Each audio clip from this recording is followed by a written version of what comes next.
Bloch राजी आजोई संगत यानी ब्रास की बैठक में सभी बलूच समूहों ने फैसला लिया है कि एकजुट होकर पाकिस्तान की सरकार और आर्मी के खिलाफ लड़ा जाएगा। बैठक में हिस्सा लेने वाले गुटों में Baloch liberation army, Balochistan liberation front, Baloch Republican guards और सिंधी लिबरेशन ऑर्गेनाइजेशन सिंधु देश रिवॉल्यूशनरी आर्मी शामिल है। ये गुट लंबे समय से पाकिस्तान की आर्मी और सरकार से लड़ रहे हैं। चीन की परियोजनाओं पर भी इन गुटों ने हमले किए हैं। रिपोर्ट के मुताबिक बलूचिस्तान के विद्रोही गुटों के नेता 3 दिन तक चली ब्रास की बैठक में शामिल हुए, जो पाकिस्तानी आर्मी से लड़ने की योजना बनाने के लिए आयोजित की गई। बलूच गुटों का एकजुटता से लड़ने का फैसला पाकिस्तान के लिए बड़ी मुश्किल का सबब बन सकता है। बलूचिस्तान के कई क्षेत्रों में पहले से ही विद्रोही गुटों ने पाक सेना के पैर उखाड़े हुए हैं और इस नए फैसले से पाक सरकार के सामने बलूचिस्तान के अलग होने का भी खतरा पैदा हो सकता है।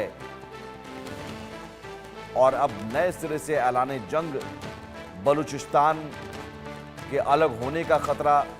5 गुट अलग अलग जो 5 गुट बलूचिस्तान के हैं वो एकजुट और एक जगह पर, एक मंच पर सामने आए, बैठक की और रणनीति बनाई और सीधे सीधे मकसद, दुश्मन एक पाकिस्तान की आर्मी, पाकिस्तान की आर्मी के खिलाफ बलूचिस्तान के 5 गुट और वो बलूचिस्तान जहां पर चीन के प्रोजेक्ट हैं CPEC। और ऐसे में ये टेंशन न सिर्फ पाकिस्तान के लिए बल्कि चीन के लिए भी।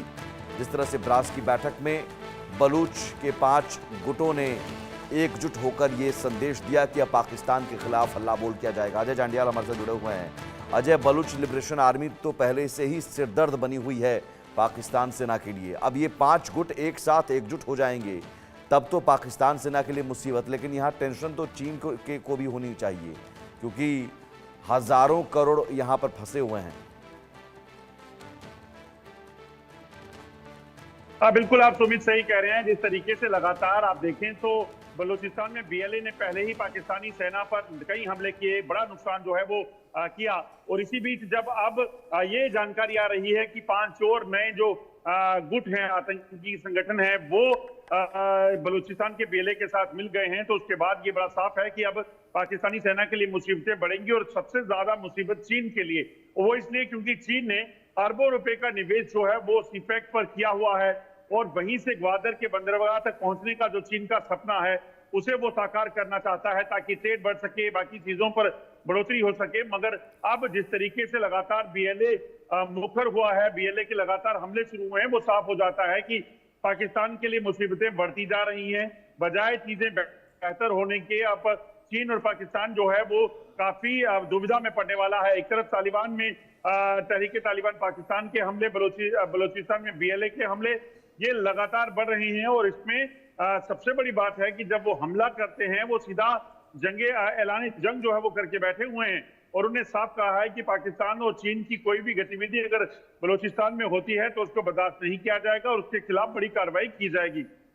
तो इसका जवाब, और चूंकि बलूचिस्तान में हाल ही में पाकिस्तान सेना प्रमुख गए थे वहाँ जोश बढ़ाने के लिए, लेकिन ये जोश बढ़ाने के बदले अगर ये बलूच लिबरेशन आर्मी ने जैसे कई सैनिकों को मारा और उसके बाद सेना प्रमुख जाते हैं, तब भी उल्टे बलूचिस्तान के जो तमाम गुट हैं वो एकजुट हो जाते हैं, तो यहाँ पर पाकिस्तान सेना के लिए भाग खड़े होने के अलावा कोई विकल्प नहीं बचता है। देखिए सुमित, एक चीज को समझना होगा कि ये बहुत देर हो चुकी है। अब बलूचिस्तान की अगर बात करें, दरअसल बलूचिस्तान पाकिस्तान का हिस्सा कभी था ही नहीं। और कई दशक पहले जब बलूचिस्तान पाकिस्तान के कब्जे में आया, उसके बाद पाकिस्तान ने जब उसका रखरखाव करना था, जब जो उन्हें सहूलियतें देनी थी, उसकी अपलिफ्टमेंट करनी थी, वहां के लोगों का ख्याल रखना था, वो नहीं किया। जिसके बाद उन लोगों ने पाकिस्तान के खिलाफ मोर्चा खोला। आपने उनके इलाके को हथियाया, उनके लोगों को बजाय पालने के बजाय उनको सहूलियतें देने के, वहां की जो भी रिसोर्सेज थे उसका इस्तेमाल पंजाब के लिए, सिंध के लिए, कराची के लिए किया, लाहौर के लिए किया, मगर उनके लोगों को कुछ नहीं मिला। तो उसके बाद बलूचिस्तान में BLA खड़ा हुआ और BLA ने तब लगातार आप देखें तो पाकिस्तान के खिलाफ हमले शुरू किए और इस लेवल तक चले गए कि उन्होंने चीनी जो नागरिक थे, चीनी इंजीनियर्स थे, उनको तक निशाना बनाया। 3 हमले वो कर चुके हैं और लगातार धमकी साफ देते हैं कि आप सीपेक तो छोड़िए, आप किसी भी इलाके में अगर नजर रखते हैं और वहां पर पाकिस्तान के हस्तक्षेप होता है या फिर किसी भी तरीके से चीनी नागरिकों का, सेना का हस्तक्षेप होता है, तो उनको टारगेट किया जाएगा। और यहां तक कह दिया था कि अगर इसमें पाकिस्तानी सरकार अगर शामिल होती है तो उनके नेताओं तक को नहीं बख्शा जाएगा।